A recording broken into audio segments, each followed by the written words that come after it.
And good evening, everybody, and welcome to Going nuCLEar, full-blown coverage of the land. I am Ethan Greenberg, and alongside of me is my co-host, Mike Rasinski. Mike, how are you this evening?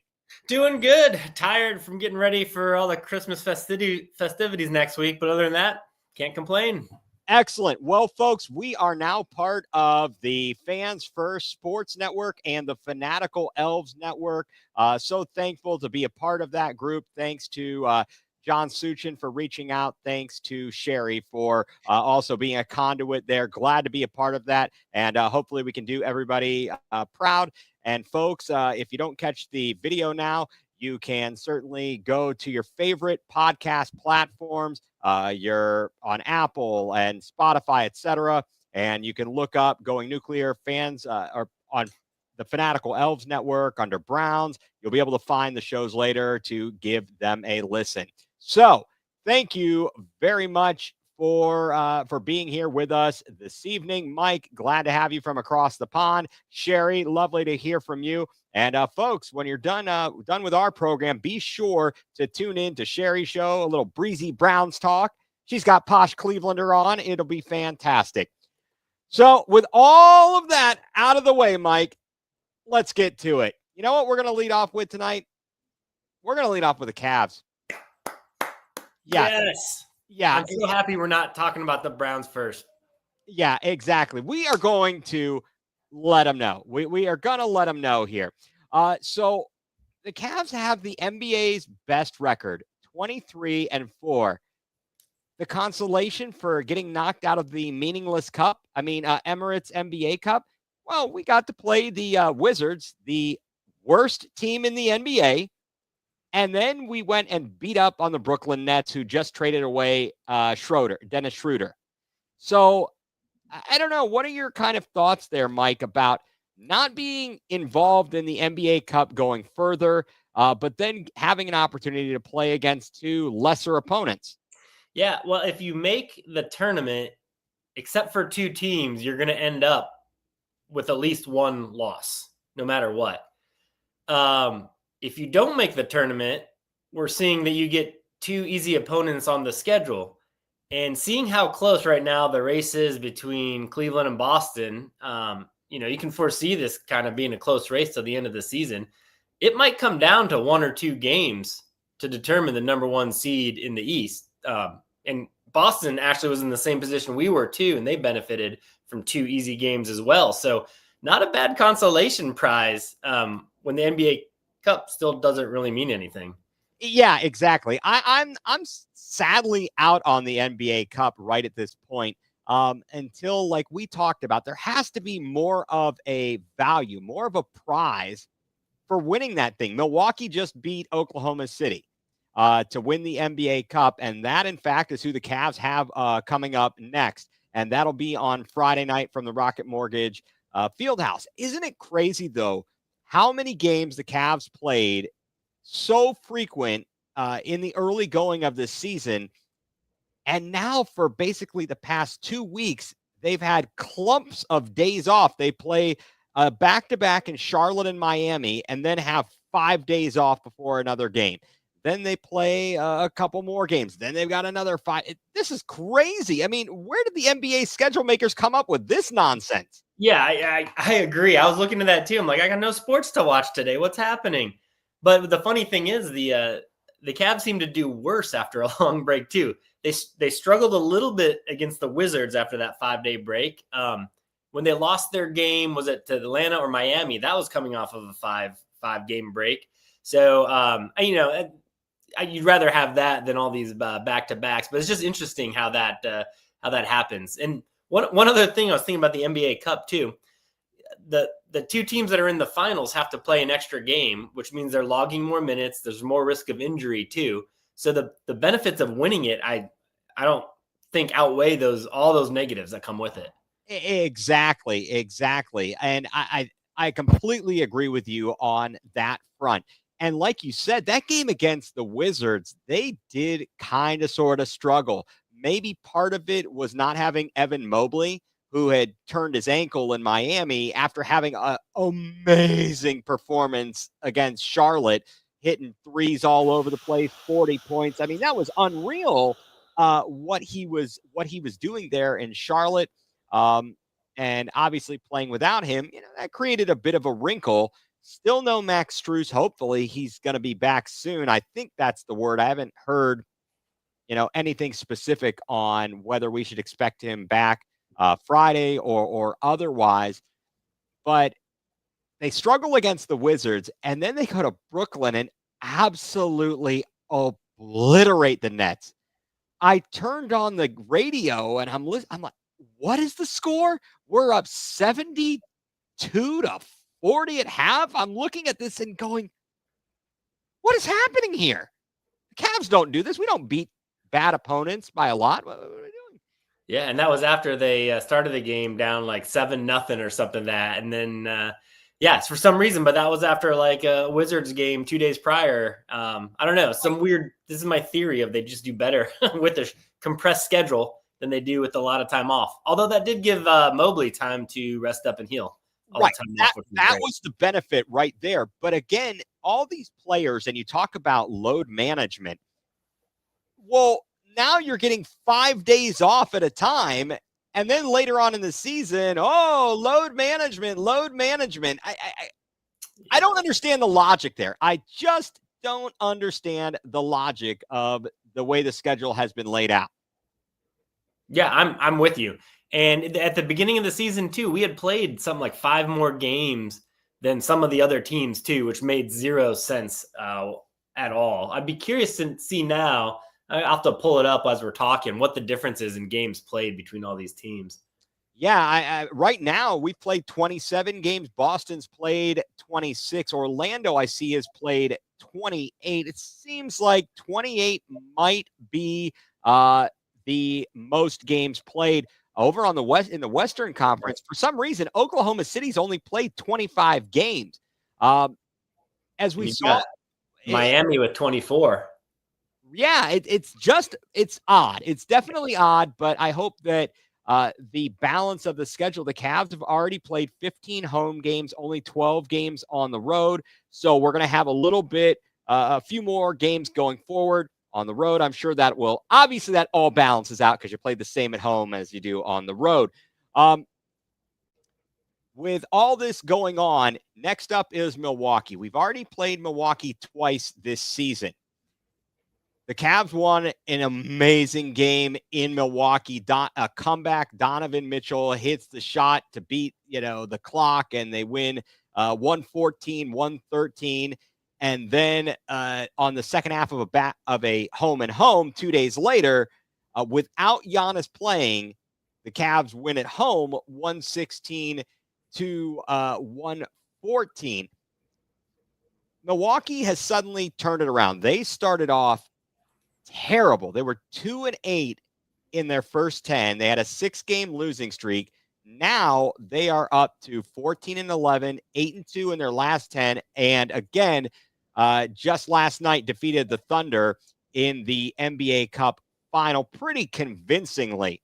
So what are your thoughts about where Milwaukee, where Cleveland, where these teams sit in the Eastern Conference now that we've had a little bit more time for teams to get into their normal routines, I guess, and get into the season? So it's not a matter of a small sample size.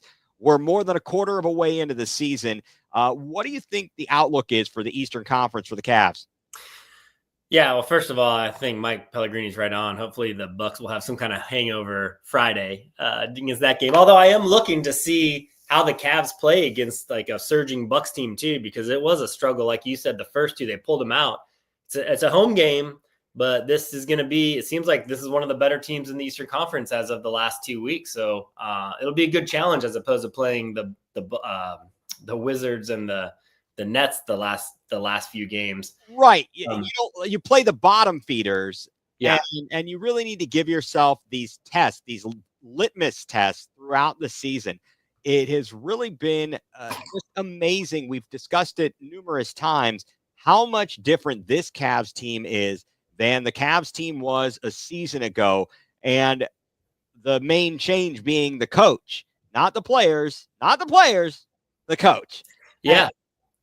I mean, you're right. I have seen that stat saying we've had the third easiest schedule too. That does, and you kind of see it too. You look at the Western Conference. We haven't played 1, 2, 3, 4. We haven't played the top 4 teams in the Western Conference yet.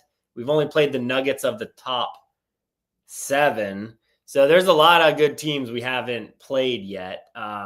So I do want to see us against these stiffer competition too. So this will be good. That being said, the season is, what are we, a third of the way through? We're more than a quarter of the way through for sure. Probably not quite at a third. And you're 23-4. So, I mean, that's legit. You've got Milwaukee coming up. They're 14-11 in 5th place right now. They're playing well, and they won that game yesterday without Chris Middleton too. So you got to think they're going to get better, and they're figuring it out. So I think they're going to be a real challenge, which also between them, the Magic, who look good and we struggled with last year in the playoffs, the Knicks and Boston, I think those other top 4 teams, and anything can happen in the playoffs, and then you roll in Miami, who beat us, Atlanta, who beat us twice, and then that's team 6 and 7 right now. This is why it's important, I think, to get that number 1 seed, so you get home court advantage throughout the playoffs, because like you said, we're 14-1 at home, and you would like that going through the playoffs. So I think it's vitally important that they get the number 1 seed. And I think they're doing the right thing with all the load management of their team, with nobody logging more than, I think, 31 minutes a game, which is amazing. Yeah. And Mike makes another good point. Joel Embiid out again, a sinus fracture. That guy, he cannot stay healthy. And Philadelphia it appears their window's closed. Yeah. They've made all these moves. Harden, George now. They've done all these things, and they can't keep Embiid healthy. I think I saw a stat he's played in like 55% of the games, or below 60%. That's crazy. Hey, you got to trust the process. No, we haven't gotten to the Browns yet. Oh, that process, their process. But this has just been an incredible season, and you really want to soak it in. You don't want to miss out, because these are so few and far between. We've seen a lot of not great basketball, other than the LeBron years and those years of the late 80s, early 90s with Doherty, Price, and Nance. But we've had a lot of years of basketball famine. Yeah. So that leads me to my question I had for you that I passed you is this the funnest season you've had as a Cavs fan? And I'll bring back 3 other seasons we've had that were also good, and I want to see how you rank them. So we had the 06-07 surprise team that made it to the finals, that obviously we lost to the Spurs, and that wasn't great, but nobody thought we'd even make it to the finals that year. We had the 08-09 team that went 66-16, still the most wins ever for a Cavs team, but we lost in the Eastern Conference semis. We had the 15-16 team, only 57-25 in the regular season, but that incredible run and obviously our only championship we've seen in our lifetime. So those are just three ones you can pick from, that or this season so far. What would you? All right, if I had to rank those 3, I like those 3. I would say the 66-16 is 3. Okay. That was brutal, losing to Orlando. Mike Brown got coached out of his shorts by Stan Van Gundy. It was absolutely ridiculous what was going on there. Hated to see that. 06-07 would have to be the second, because you didn't know that this was going to happen. You enjoyed it, and you were into it, and you saw the progress, because the year before they had lost to the Pistons in the second round. They beat the Wizards, lost to the Pistons in the second round, and to see them make it all the way to the finals and get through the Pistons was amazing. Obviously, the 15-16 has to be the top of the list. 50s, that we really finished 57-25. But think about it. What were they? 31-10 under David Blatt before they That's right. Yep. So I would also add in, what other seasons have been ruined that were fantastic? Oh, I don't know. the season of the shot. What was that? 88, 89. We were 57 and 25, third seed, and a stupid 5-game series against the stupid Bulls. Yeah. Yeah, I tend not to think about those. Just like the drive and the fumble, like best just forgotten. So where do you rate this season compared to those? Is this all right? So far, we don't know how it's going to end, but how much fun are you having now?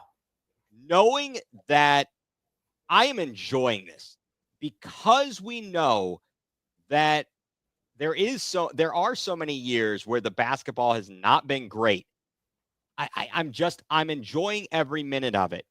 Certainly the end result will dictate where it ranks in Cavalier seasons, but I would certainly rank this very near the top. Probably, I think it's got the potential. Certainly, the potential is to be on the 2015-16 par, but it's right up there with the 06-07. This team has something going for it. I think the players enjoy each other. They play with a lot of joy. That was one thing, though, that 66 and 16 team had. They played with a lot of joy as well. They were dancing a lot on the sidelines and really yucking it up over there, and that didn't bode so well in the playoffs against the Magic. That was ridiculous. Stupid Dwight Howard and Rashard Lewis, crushing us. That's all about one of those things. What is it? Matchups make fights. No, yeah. And I think that's what we're going to be looking at for the Cavs. The Hawks have a bit of a formula for how to deal with the Cavs, and these matchups are going to be very important. We certainly saw when LeBron was around, during the LeBron days, how it didn't matter where they were seated from the four straight championship appearances. It didn't matter where we got seated. No home court? Nah, no problem.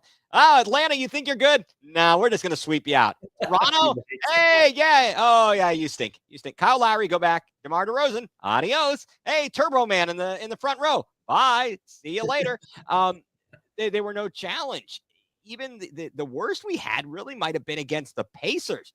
They gave them fits. That's true. Yeah, and again, a matchup problem. It was, but they overcame it. So the question here is, the combination of players we have now, will they be able to overcome something like that? Yeah, that's going to be a great question. And I think in the end, we'll see. As long as we don't have a disappointing early exit in the playoffs, Cavs, Celtics, I'm sure, and that's going to be an intriguing matchup. It definitely would be an intriguing matchup because right now, if we're looking at it, you're talking about Orlando as the 4 seed. Potentially a second-round matchup, and obviously we don't know what the results of any play-in tournament would be. But Indiana, way down there at the 8th seed, certainly not as strong as they were last year. But you never know. You catch fire at the right time, and we shall see what happens here. Now, you pondered a good question here. The lineup as it's constructed. So I hate to take this question from you, but let's discuss it. Do the Cavs make a trade at the trade deadline? I hadn't thought about it. What brought you to that, or what were you thinking? Yeah, just because the rumors are starting to swirl now. I mean, we just saw, like you said, Schroeder get traded right before the Cavs played the Nets. And I looked it up. The trade deadline is February 6th. So we are still, a month and a half away from that. But is our addition just going to be Max Strus? I tell you what, my biggest fear is that we try to improve something. And the rumors are we need some more wing help. But when you mess up the team chemistry too, because this team has been together for 2 years now. And I think that accounts for a lot of how they improved as well. They know how to play with each other. Some of these role players are improving, and then you're going to add in Max Strus, which is just going to be another addition. I don't think you mess with it. You're 23-4. What else do you need to improve at this point? A lot can happen in a month and a half. We'll see. Injuries can play a part, but if the trade deadline was tomorrow, I wouldn't do anything. Right. I agree. And I like what Mike is suggesting. Get a backup, get somebody in the buyout market. I think that's the way to do it. That's what the LeBron years they did with Deron Williams and some other additions at the end of the year. You don't like Double T? Oh, I love double. Oh, Mike Pellegrini. I mean, double T is solid. He played some important minutes against the Wizards. So I think that the Cavs are in great shape. Great story, and looking forward to the Cavs taking on the Bucks on Friday night. And hopefully, Isaac. I haven't heard much. Isaac Okoro. They were checking him out for a shoulder injury. Hopefully, that's not anything serious because his defense is very important. Not only that, the stat I was going to share too before we close at the Cavs section. Okoro is number 2 in the league at 3-point percentage at 49.5%. The Cavs have 3 players in the top 12 in 3-point percentage. Now, granted, they're not throwing up 250 shots so far. They're only throwing up 90, but you got LeVert at number 4 in the league, 48.8%, and Ty Jerome, number 12 at 44.7%. That's unreal. That is just unreal. And I want to see Okoro take the crown, take the 3-point crown this year. But he's going to have to. I guess the question will be: will he shoot enough threes to do it? To qualify, at least the percentage crown, not the number of threes crown. Right. But that would be incredible if he did that after all the crap he takes. Yep. All the crap he takes. Oh boy. All right, well, we are going to take a timeout here, and we will let our sponsors have a chance to give their word. You're watching Going nuCLEar, full-blown coverage of the land right here on the Fans First Sports Network and the Fanatical Elves Network. Coming up after the break, we will be joined by Jacob Greenberg as we delve into the Cleveland Browns.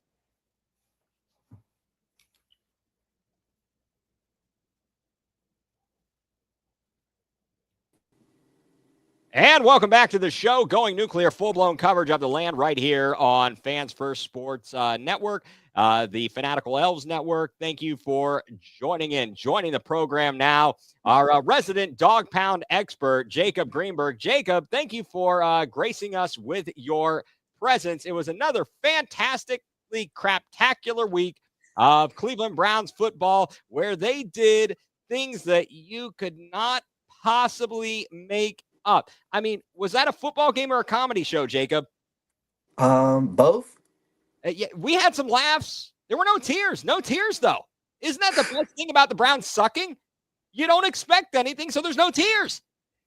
Very good point. I like the silver lining you just laid out there. Yeah, that's not the real me. I need to quit lying. I need to be upset and angry. No, it was just one of those games. I'm in the car, Mike, driving home with my daughter from Sunday school, and I hear, hey, they get a 3 and out. All right, okay, this is good stuff. Oh, that came crashing down. James Prochet, and in fact, did you guys see? Mike, did you see Hard Knocks from last night or hear anything about it? I have not yet. I'm saving up to watch that this weekend with the boys. Okay, I just heard the one clip that they were talking about is when Prochet comes off to the sideline, Stefanski trying to talk to him. It took a minute for him to get his attention because Prochet was beside himself. Obviously, I'm not seeing the video, so I can't really have much better insights on that. But geez, Lou, why can't we find a punt returner? Hey, I believe Prochet is one of the guys we got the autographs from too when we went to the game. The Commanders game, I thought we were going to win so easily. Oh my goodness! But at least he's a nice guy. He came up and gave our boys some autographs. I'll give him credit for that. Can't catch a punt, but that's all right. Yeah, he can't catch a punt. But he was better than than Kadarius Toney. Yep. Wow, that guy. At least he didn't get a 15-yard penalty, so that's a win. That is a win. That is definitely a win. No throwing the ball at people. Nothing like that. But the crappy thing is that losing is not the most painful part about the game. It was seeing Chubb go out with an injury, find out later a broken foot. Not going to require surgery, but out the remainder of the season. Haven't heard an update specifically on Myles Garrett and what the condition is with his eye, but he gets poked in the eye. Apparently, he took off the visor because it was getting hard to see, and he comes out and gets poked in the eye, and there's no penalty. Yeah, well, I mean, Myles Garrett gets held pretty much on every play, and there's no penalty, so I guess that's not a big surprise. Yeah, I concur. I mean, it's just ridiculous. It's absolutely ridiculous. So I don't know. It was just an incredible game, and we only lost 21-7. That was the most incredible stat. A -6 turnover margin, and you only lose by 14? That's incredible. They should have gotten blown out. Although the Chiefs, that is a blowout for the Chiefs, the way they've been playing. Yeah, I don't know. That is ridiculous. I wonder what is the Elias Sports Bureau, has the team ever turned it over that many times and only lost by 14 points? That would be a great stat, a great trivia question. It certainly would. Jacob, did you ever imagine it would be going this badly? You're the eternal optimist. At the beginning of the season, I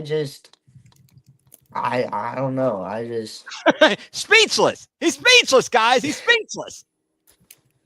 Oh boy. All right. So here's the question of the day. Let's throw it around. So first of all, let's just go over these stats here.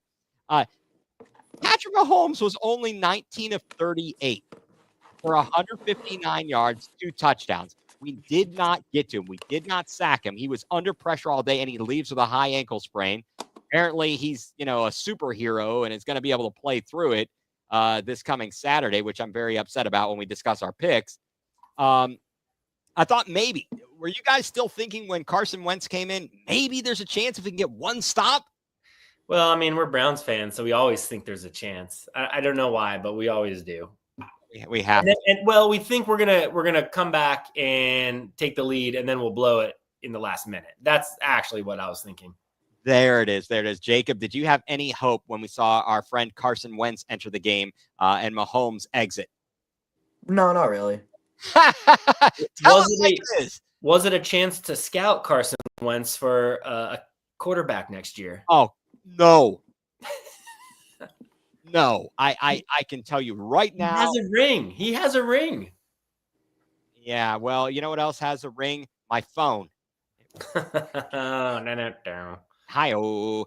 All right. So a lot of people after the game the conjecture was, will Nick Chubb, here's Mike responding to your Carson Wentz. Do not suggest that, Mike. He's not a fan. A lot of the conjecture was about Nick Chubb and where he is at, guys.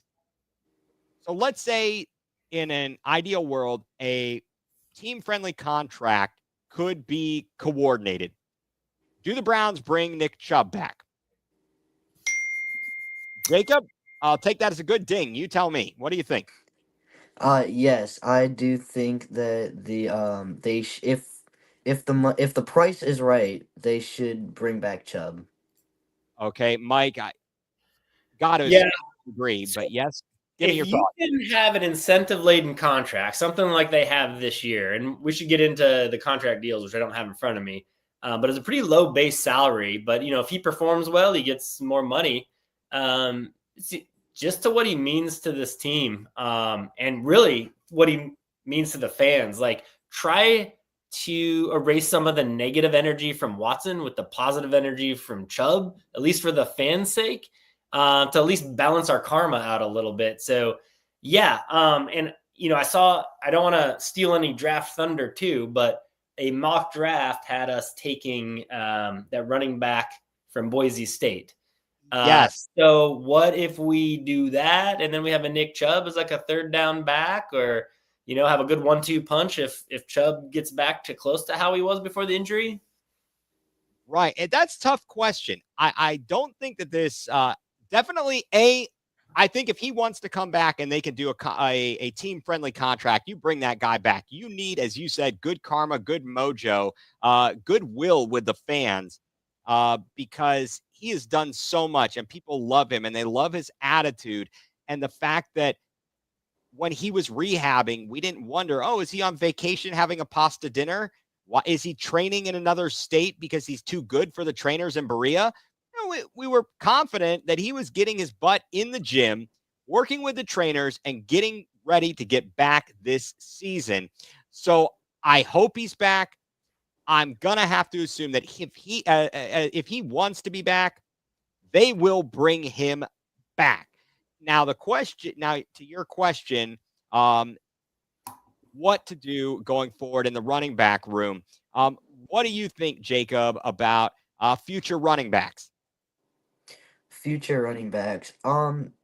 Obviously there's Ashton Genty this year in the draft, but the way the picking order is going, I don't think we're gonna get a chance to draft him without moving up. Okay. Now, guys, what do you think? I looked up his stats here a little bit, Mike. Ashton Genty, for all of his great running, it's going to be very telling what he does in the college football playoff. He is only 5'8", but is 217 pounds. That's a little bit, in terms of height, that's a little bit small. I was trying to think of a former NFL comparable, and I was having a hard time coming up with it off the top of my head. I'm looking on Walter Football, which I believe is a pretty reputable site. They've got Quinshawn Judkins from Ohio State ranked 2. He's 6'220". Then one person I've heard of from North Carolina, Omarion Hampton, 6'220". That sounds like a good size. And I think that you start getting past that, and there's some question on the size of some of these guys. Another person, Trevor Etienne from Georgia, 5'9", 217. I don't think the Browns will take a running back in the first round. That would be my thought. Apparently, Mike thinks so as well. Do you guys? I guess so. Here's my question: if Ashton Genty was available, would you choose to take him? Jacob, then Mike. If so, assuming he doesn't explode or implode, I should say, in the college football playoff, then yes, if he is there, then he is shaping up to be a generational talent. Mike, what about you? No. I think we've heard generational talent running backs before, and maybe they're good for a couple years and they blow out, or, we have so many other needs on this team. Right. I don't think the running back. I know sometimes you just take the best player and you don't draft for position, but literally any other position, I think we could improve. Yeah. Plus, we have a 5'10", 210 running back on our team that's averaging 5.2 yards a carry. Not that's Jerome Ford. I mean, get a little better offensive line in front of him. I mean, that's not bad stats. 5.2 yards per carry. He's averaging, was it like 80 something yards a game? It's not bad. No, it definitely isn't. I agree with Mike, though. And as you said and commented, we need to fix so many other parts. Definitely need to rebuild the offensive line and fire Andy Dickerson because I don't want that guy back. In fact, I want the entire offensive staff fired. Yeah, Dorsey too. He needs. Oh, 100%. He stinks. Yeah. That guy's this offense has ruined our running back room and our offensive line. It's horrible. And our quarterback. No. Our quarterback sucked anyways. They did, but it doesn't help when Jameis Winston has more passes per game than any other quarterback in the league over the last 7 weeks. Like, that's insane. Well, he's going to throw a bunch of interceptions when he's throwing 51 passes a game. Like, that's just a no-brainer. Yeah, absolutely. It's only a matter of time before the real Jameis Winston stands up. So it's no surprise that, in fact, after this past week's performance by Jameis Winston, that DTR will get the nod and will start in Cincinnati per Kevin Stefanski. It's a week-to-week basis, but Jacob, what did you think of Jameis Winston's 16 of 25, 146 yards, 0 touchdowns, and 3 interception performance on Sunday? It was worthy of the Charlie Brownie Award.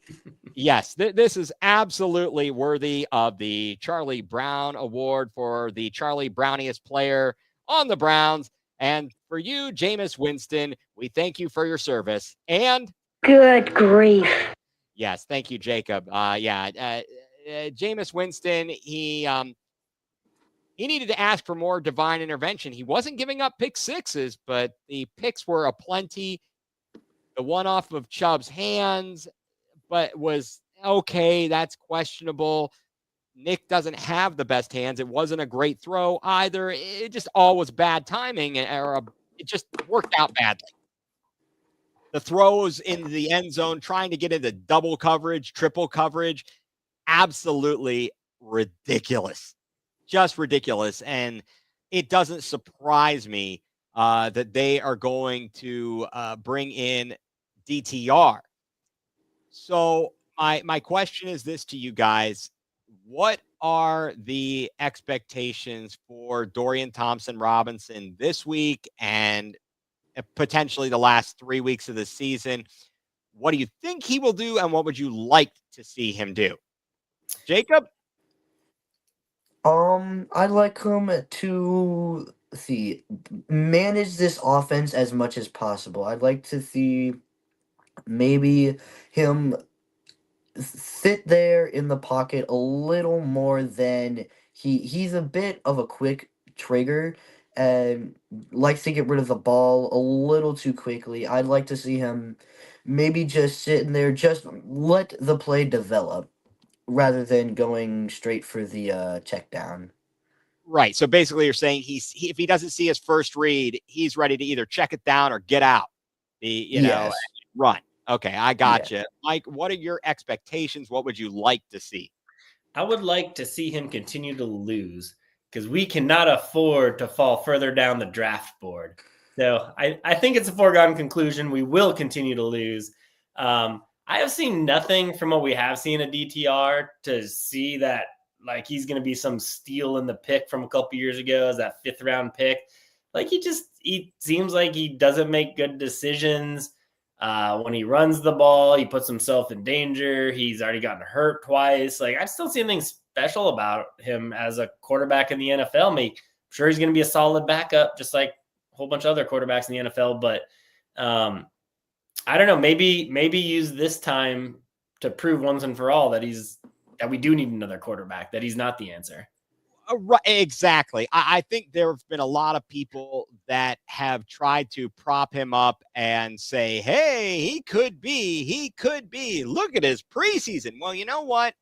His regular season stats are 51.4% completions, 540 yards, one touchdown, and 7 interceptions for a glorious rating of 42.6. So my expectations are certainly set down pretty low. I just don't see him doing much. I think that Kevin will have him trying to simply manage the game, don't turn the ball over, and don't get injured. That I'm more worried he's going to get injured than anything else. Yep. Poor guy, he's a twig of sorts. And then we can jump on the Bailey Zappi train. Exactly. You know it's happening. You know we're going to get to another quarterback. And although Winston will serve as the backup, but I see a world in which we will, in fact, see Bailey Zappi. Hey, So, did you hear, though? Dustin Hopkins is going to be kicking again. Hey. Who do you want if we had to pick up a quarterback next year off of the scrap heap? Who do you want? And I'll throw out one name here, and I want to know what you think of it. Justin Fields, whose contract's up after this year with the Steelers. We can get him cheap, and we'll need a cheap quarterback. Oh, I would definitely take him in regard to DTR. Mike says he's a younger Watson as a quarterback. Yeah, I don't know. And what do we got here? DTR Can't do it against the Bengals defense. He'll be gone for sure. Yeah.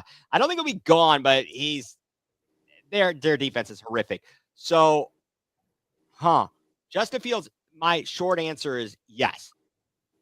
I think he can play within a system. That's what he did in Pittsburgh to start the year.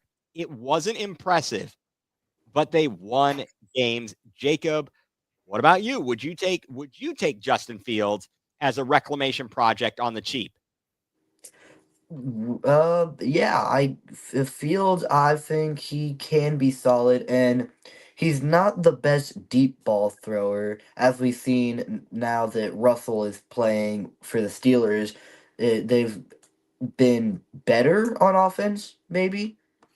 Oh, yeah, they've definitely been better with Russell Yeah. Wilson for sure. Fields got just destroyed, as is Caleb Williams in Chicago. That is just as much of a mess as the Browns.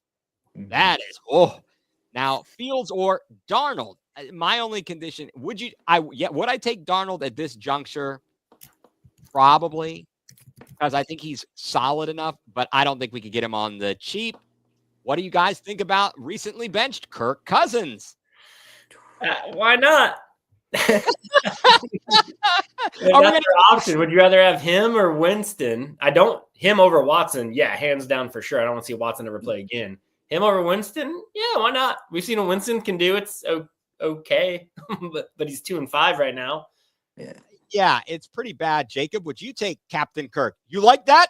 You like that? I'll take Mr. Khakis. Just as long as you're not paying him Falcons money. Oh yeah, I think it would be one of those things where they would have to, maybe they would trade us bad players, a bad player contract. I saw somewhere else it could be a situation like the Russell Wilson getting out of Denver, where the Falcons or pardon me, the Steelers are paying him a minimum for a year. Certainly, Cousins has made the most of mediocre talent, but that fits a Stefanski system. Mediocre, stand back in the pocket, run play action type of quarterback, right? Yep, and Stefanski has experience with Kirk when Stefanski was in Minnesota. Yes, absolutely, absolutely. The quarterback, mediocre talent like you're talking about. Kirk Cousins has a lifetime earnings of $294 million. He knows how to get a good contract. Just got to let that sink in for a second. I know. He's got a good agent. It's terrible. I couldn't believe when the formerly Washington Redskins took both RG3 and Kirk Cousins. And ultimately it worked out great for them. And Kirk as well, to be quite honest. The pickings are looking slim in the NFL draft. Drew Aller going back to Penn State for another year. I don't blame him. I thought he might have been someone that could be a steal in like a second round. You're really looking at, I think my top two quarterbacks at this moment are probably Sanders and Cam Ward. And I don't know that let's just say, I don't think they're going to even be available. I don't know that if either the Giants or a couple other teams are going to lose or win a game so that we can move up. It seems ridiculous that these other teams keep losing. I'm like, will you win a game? Please, for the love of God. I don't know. What do you think, Jacob? Do you think that any other quarterbacks other than maybe Sanders and Ward are worthwhile for a first round pick with so many other needs?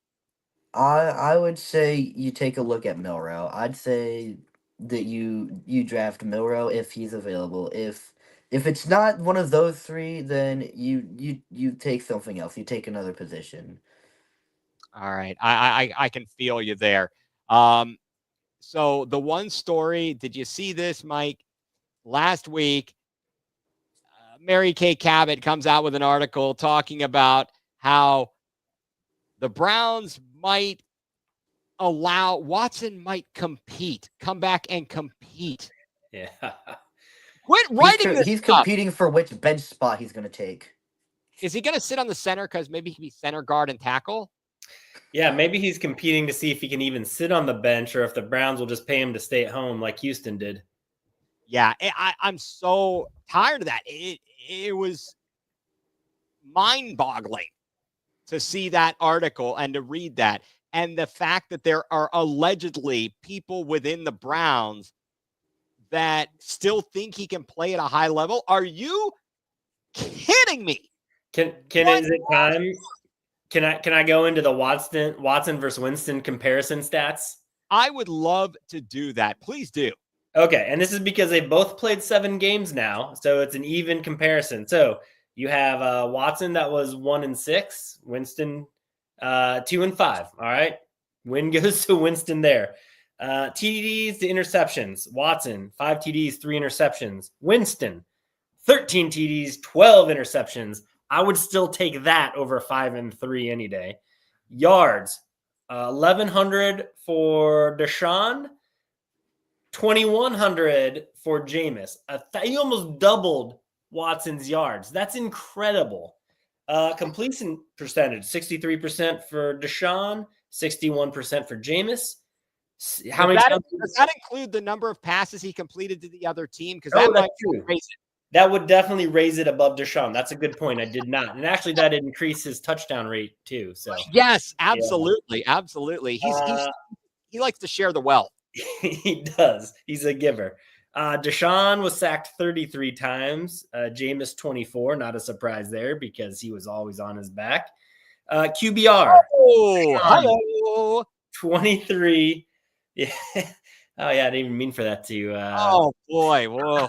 That worked well.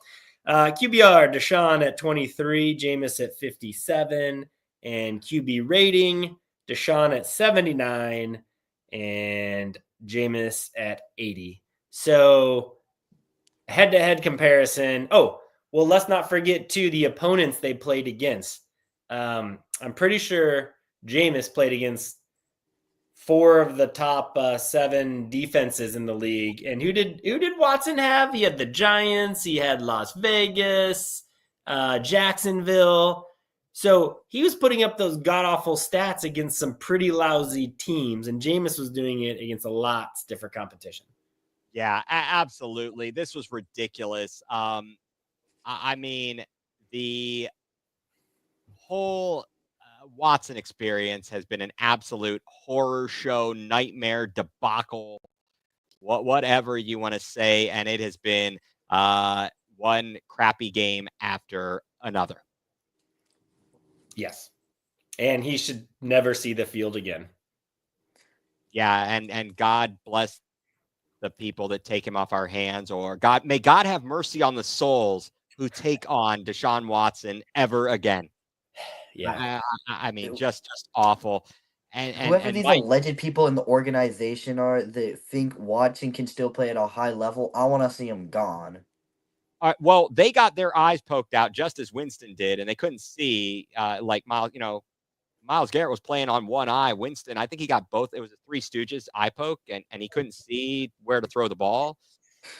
Not so good there. I think it might have been the janitors in the building. They were cleaning the toilet bowls, and they looked at the toilet bowl and say, "Hey, I see Deshaun Watson in there. He's rising at a high level." I don't know. Yeah. But this has been just a season of disasters, and I can't wait for it to be over, quite honestly, Mike. So is this the most disappointing Browns season? Only because of the expectations we had. Compare it to the 1-15 and 0-16 seasons. We knew we weren't going to be good in those seasons. We thought we were going to be good this year. So I personally think this may be the most disappointing season I've lived through. I think so, Jacob. I mean, what you have a shorter, a much smaller sample size. Where are you on this? Is this the worst or most disappointing Brown season ever for you? Yep. Yeah, I think that the other seasons that would rival were ones when you came off of a good season, which have been so few and far between. After the magical season in 2007 with Derek Anderson and us barely missing out on the playoffs, the next season we imploded just like this. The season after where we went to the playoffs, the COVID season, and lost to the Chiefs in the playoffs. Certainly the next year was not great, and the injury to Baker, and it all just unraveled as that season went along. So with that, let us go to our weekly NFL picks and see how we have done last week. Let's take a look here. Oh, well, that didn't work. Okay. You know who screwed me? I'm losing ground. You are, but do you know who screwed me? Who's that? Baker Mayfield. Baker Mayfield. Yet again. My only loss of the week on the picks was Baker Mayfield. Jacob, you're still hot on the trail. And Mike, don't fear that you're one good week away from being right back up top. You've got some different picks this week. So let's take a look at our week 16 picks. So first up in the Denver Chargers matchup, let's take a look here. Mike, you went with the Chargers over the Broncos. Any rationale there? You just don't think Bo Nix is good? Yeah, I think there's some weaknesses there. It's going to be a road game. This is the game that got flexed, isn't it, too? Yes, it is. So yes, Thursday night now as well. I'm hoping that screws him up a little bit. I don't know. But I made that pick before I knew about the flex. So I can't really claim that. Okay. All right. I'm thinking Bo. I mean, I just feel like Sean Payton has Bo Nix playing at a very, very good pace, a good level. Their defense has been very good. So I went with the Broncos there against better judgment. Next up, it's Houston at Kansas City. Well, I'm a dummy, and I picked Houston because I thought, is Mahomes going to be able to play a high ankle sprain? No. Yeah, he was a full participant today, and they're playing at home. And I don't think that the Texans are as good as people might have expected coming into this season. Pittsburgh at Baltimore. We're all on Baltimore. You don't think that Pittsburgh has the hex, has the voodoo that you do over Lamar? Yeah, he didn't look that great last week against Philadelphia, another good team. So traveling to Baltimore, I don't see it happening. Right. And then the Giants at the Falcons, and thank goodness the Falcons are playing the Giants as they indoctrinate Michael Penix Jr. In his first professional start. I don't know. We're all going with Atlanta, and I think we all might have chosen that before we saw Captain Kirk get benched, but I'm still sticking with it. Jacob, what do you think? Think Atlanta could manage to pull it off with a rookie QB? Who's playing for the? Isn't it Tim Boyle? Because didn't DeVito get hurt? Yeah, they're playing Tim Boyle. I don't think we have a great matchup on Sunday. We got Michael Penix Jr. versus Tim Boyle. Yeah, more like a That'll Boyle be a on real barn buster. Yeah, that's yes, it will be a real barn burner. It'll be a Boyle on my tuchus, as far as I'm concerned. So moving on to the next slate of games here. Cardinals at Panthers, Lions at Bears, Titans at Colts, and the Rams at the Jets. And we're all on the same page here with all of our picks. Arizona over the Panthers, Detroit, they are beaten. But Chicago, not so much. Not so good. They are a mess as well. They've got a ways to go. Tennessee is horrific. They are benching Will Levis. I mean, you thought the Browns quarterback stuff was bad. It's pretty bad in other places. It's only a matter of how much money we paid for Deshaun Watson that makes it even worse. Colts there, Anthony Richardson. Do we think this guy's going to last more than a few seasons in the league? I don't know, Mike. Anthony Richardson. You think he's going to last? Doesn't look like it. Injury prone, and he's not that good when he does play. So yeah, I don't know. So that is that, and then the Rams at the Jets, another dumpster fire with Aaron Rodgers, and they fired the coaches, and they still stink. Still stink. All right, next slate we've got the Eagles at the Commanders, Browns at Bungholes, the Vikings at Seahawks, and the Patriots at the Bills. And what do you know? We are all on the same page here. Again, we will not be fooled again by the Browns this week, right? That's right. Yeah, we're not going to be fooled. last slate of games. Oh, this is a doozy. This might be right up there with that Giants and Falcons game. We got the Jaguars and the Raiders. The beautiful thing is that with either of these teams winning, it helps the Browns draft stock and where they move if the Browns continue to lose. The Jaguars, unfortunately, we have the head-to-head. We have a win over them. But if the Raiders win, they will be even with us in wins, and they have the tiebreaker over us. Niners go across the country to the Dolphins, Buccaneers at Cowboys, and Saints at the Packers. And the only thing we've got different here, Mike, you feel strongly about the Niners. I don't feel strongly about them, but I feel less strongly about the Dolphins. Is that a word? I don't know. No, I think that's. I think you nailed it. I think you nailed it.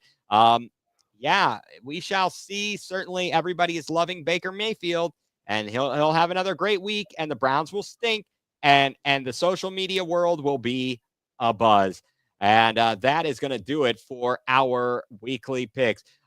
So just moving on real quickly here from the Browns, and Jacob, feel free if you would like to check out for the evening, please you may do so. And is that your wish, sir? Yeah, I enjoyed being on as always to talk brownies, clownies. They are definitely clownies, more like frownies, and that is what we have. And we are going to move on. Let's talk real quickly here. Jacob, thank you for being with us, and have a happy Hanukkah. All right, let's move on here real quickly to just touch base on the Guardians. Last week was an eventful week. They had the trade of Andres Jimenez, and I don't know, just the reactions initially were not favorable.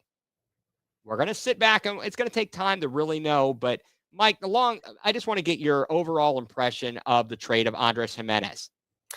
So at first, I was confused. I'm like, well, you're trading him for this like first baseman from Toronto who may be good, but we're not sure.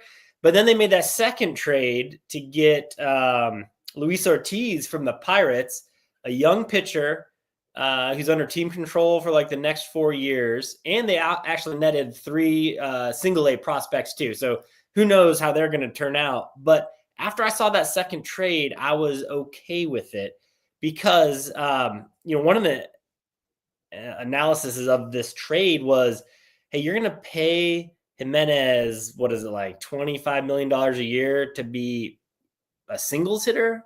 That doesn't make a lot of sense. I think we can win more games by providing more offense at that position, by giving up a little defense. I think that may actually be a net positive. And we have a ton of middle infielders in the farm system too, not even counting Bazana, who probably won't be up this year. So I am okay with it.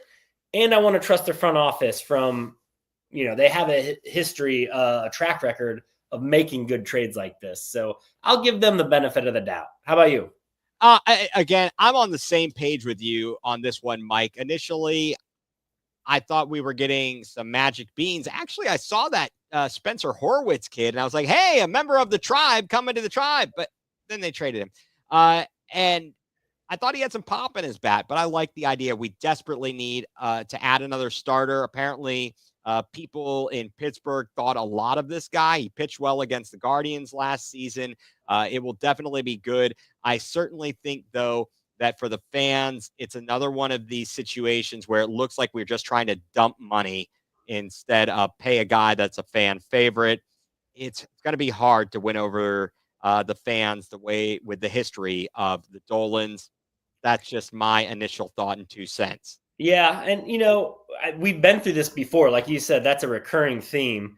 But I'll just highlight 2 trades that this front office has made in the past and how it continues to pay benefits. So in 2002, we essentially traded Bartolo Colon for Cliff Lee and Grady Sizemore. I mean, we hated that at the time. I remember that. I remember like, what are we doing? All right, then we get Cliff Lee, wins a couple Cy Youngs for us. We trade him in 2009 for Carlos Carrasco. And again, we're trading a Cy Young Award winner. What the heck? Then we use Carrasco in the Jimenez trade with Frankie Lindor, who was the highlight of that trade, but he was still in that. So we get Jimenez back, and now Jimenez for Luis Ortiz. So you can go trace this trade all the way back to 2002 and how we made this happen. Second one real quick. In 2010, we traded Jake Westbrook for Corey Kluber. Wins a Cy Young. And then we trade Corey Kluber for Emmanuel Clase. And Kluber pitched, I think, one game for the Rangers after that. So this front office has made some controversial trades that we hated at the time that have actually turned out to be quite beneficial for the team. Yeah, they certainly have a way of doing things. It is very, very impressive because they are not given all the same resources that other teams have when it comes to signing free agents. They have to make the most of what we can get. And I hope that we are rewarded for it. I feel badly. We as fans are like, okay, do they just merely want to contend and hope they can go on a magical run, or are we going to go all in at some point? Only time will tell. As you mentioned, we've got Juan Brito coming up, and that's even before Travis Bazzana. We shall see what happens there. Just one quick note here, because I know we are a little bit short on time this evening. Wanted to touch on Ohio State is taking on Tennessee. The college football playoffs, the first ever 12-team college football playoff gets underway starting Friday night. And then Ohio State plays Saturday night at the Horseshoe. Did you know this is the first ever home December game at the Horseshoe? I did not know that. Crazy, isn't it? That is just crazy. So the Buckeyes will host the Volunteers. Last time they came in and the last time out, they pooped the bed against Michigan. Ryan Day's pant, he was so tight, his butt ate his pants. What do you expect in this game? Any early thoughts on this? Well, I expect them to win, because if not, Ryan Day is going to be fired. Like, there's a lot of pressure on him, and they should win this game. So, and maybe rightfully so, he should be fired if they don't win this game. So I expect them to win, and I expect them to win big. All right. I like that. I also expect them to win. I don't know about win big, but they need to come out early and they need to get it rolling. They need to shut down and make Nico Iamaleava a passer. Don't let that running game bruise you, because that's what Josh Heupel and his team wants to do. They want to run the ball. If we can get out early and make Nico a passer and put the pressure on him, he's taken a lot of sacks this season. So we shall see. And let's hope that it doesn't come down to a kicking game. They were having kicking competition. Last time we saw Fielding, he was out there, looked more like Dan Fielding on night court, as he was missing kicks and screwing the Buckeyes and making us all very angry over the Thanksgiving weekend. With the holiday spirit in mind, Mike, I just wanted to ask you two questions here, or one question. You could tell me, best or worst gift ever received for Christmas? So when I was thinking about this, I kind of went back to my childhood. I'm like, what made me the most excited when I was a kid? It was the old 8-bit Nintendo games. This is probably pretty a lame answer to this, but like, I just loved getting old Nintendo games back when I was like 13, 14 years old. Mike Tyson's Punch-Out. You had amazing Super Bowl, Super Mario Brothers 3. Yeah. What about you? Best holiday gift? Well, I think that a couple of years ago, when I came on and we were doing the podcast and talking about this, I gave my worst gift experience. So I don't want to retread that one. And then my best was actually Emily got me these headphones, and I've been using them but this was before Jacobs. So I've been using them for more than 14 years, and they've been great to me. And I'm glad to have something nice that's my own to help pursue my broadcast goals. But I do think that the best gift, honestly, was or is taking Jacob to his first regular season game to see the Browns against the Commanders a couple years ago, where we did not cross paths, but we're at the same place at the same time. And we watched our buddy Carson Wentz throw lots of interceptions and stink. And Watson have one good half of football, and the Browns won. So I would say that was really the best gift for me to be able to give and I also received. It was a gift for me as well. And then we are approaching the end of the year, New Year's Eve. Are you staying in or are you going out, Mike? So with 3 boys and the youngest one being 4 years old, we are staying in, and we have actually been working our way through the Marvel movie timeline. We had just watched Thor Ragnarok, so we got about, I don't know, probably like 8 more movies to go. So we'll probably have our own little movie marathon New Year's Eve and try to knock out some more of those Marvel movies. Oh, that sounds like fantastic plans. I think I might be lucky to be awake at midnight. I'll probably we had a great New Year's Eve before the kids. We literally were up in bed and we fell asleep and we were watching they were showing something on ESPN with I can't remember the stunt guy, Travis something, but not Bazana, Pastrana or something. I don't know. He was doing something crazy. That was an awesome New Year's Eve. It's no fun to watch the morons in Times Square stand there like goofballs. I'm not a big fan of Ryan Seacrest, so yeah, we'll be up, but I'm like, yay, I get to go to bed. All right, let me get up. I'm tired. Okay. Leave me alone. I'm old. I'm too old for it, right, Mike? That's right. Good. And with that, Mike, why don't you tell us and our audience what has you going nuclear this week? So I actually alluded to it a little earlier, but it's this Thursday night flex game that the NFL is imposing on the fans. And I just feel so bad for those fans that thought they were going to go pay their tickets. And the game's in LA, right? If I'm right, LA and Denver. So, it's probably a destination to go to LA, see this new stadium for a lot of fans.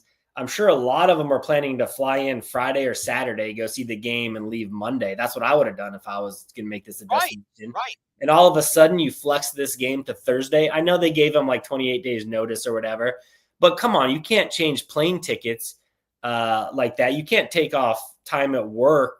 A lot of people can't, that early. So all the NFL is doing is screwing the fans that paid probably way too much money to go see an NFL game. So, that has me going nuclear right now. And it doesn't even affect the Browns, but that's just, I can't believe the NFL did that to these fans. Yeah, it's crazy. And I'm right. I've thought about it before, but you bring it up and I'm like, you're right on point with that. The Browns have benefited from being crappy and flexed out of these primetime games. It's pretty funny, Mike. They're bringing in and they're doing on the Cleveland Browns Daily. They got Nathan Segura talking to the architect or the person who's working on the new Brook Park Dome. Seems like they've already made their decision. They're like, come hell or high water, we are going out to Brook Park. We are building this dome. Good luck paying for it. Yeah, they'll figure out a way. Trust me, they will figure out a way. So what has me going nuclear this week, I touched upon it as we were going through our picks, is revisionist historians. So we talked about the picks and the fact that the one game that screwed me was Baker Mayfield, right? And as the Browns are, again, going through the quarterback nightmare carousel, Baker Mayfield has been playing well this season. He played well last season. But everybody seems to forget the drama that we had going to Jay Glazer before a Thursday night game or whatever and telling him what his injury was. Nobody remembers him missing wide ass open Odell Beckham, who was a cancer in his own right. Nobody else remembers him going rogue on play calls that Kevin Stefanski had. How about that game in Minnesota where he rolled out and instead of throwing to a wide out player in the flat, he decides, I'm going to run it like a superhero. This guy needed to grow up. Give me a break. Could it have happened in Cleveland? I don't think it could have at that time. Would we love to have this Baker Mayfield and this type of performance above what we've got? Heck yeah, we would. But let's not act like he didn't go to Carolina and stink. Let's not act like when he eventually landed in Tampa, they gave him a minimum salary, basically, and made him compete with a rookie who had never seen the field, Kyle Trask. So let's not sit here and act like he was, Joe Namath, Joe Montana, whoever you want him to be, that was the best of the best. Yeah, we miss, it stinks that we've landed in such a bad spot. The Haslams went all in at the poker table and they busted. So that right there, revisionist historians, is what has me going nuCLEar. So, Mike, again, thank you as always. Want to thank Jacob. Want to thank the Fans First Sports Network, the Fanatical Elves Network, for having us as a part of their group. Love being on here. And I guess we will reconvene after the holidays, and we will have a lot to talk about. We'll be able to talk about where things stand in the college football playoffs. The Browns will be nearing the end of the season. Thank you, Lord. And we'll have a better idea of where things stand in the draft. We'll see how the Cavs are doing. Lots of fun stuff coming up. Mike, you got big travel plans for the holiday? We are going to the in-laws, driving to Kansas City. So it'll be fun. It'll be a long drive, but we got some audiobooks to listen to. Well, that's fantastic. Just don't fall asleep at the wheel, okay? You're right. Oy vey. That sounds like a nightmare to me, Mike. But you do that. You have a good time. No, you'll have a great time out there with John. I know he's having a fun football season. He made us look like clowns when he was picking the Broncos early in the year and talking about his hopes for them. So I think that's a bit of a lucky guess. I don't know that that's any kind of knowledge. I will tell him you said hi. Absolutely. We need to have him back on. I'm certain that he can break down the quarterback play of the Cleveland Browns, and actually he won't need to break it down because it's already broken. Yeah. And so once again, folks, want to thank my co-host, Mike Rasinski. Thanks for Jacob Greenberg for joining us, Mike Pellegrini, and all of our listeners, the Fans First Sports Network and the Fanatical Elves Network. And you've been tuned in to Going nuCLEar, full-blown coverage of the land.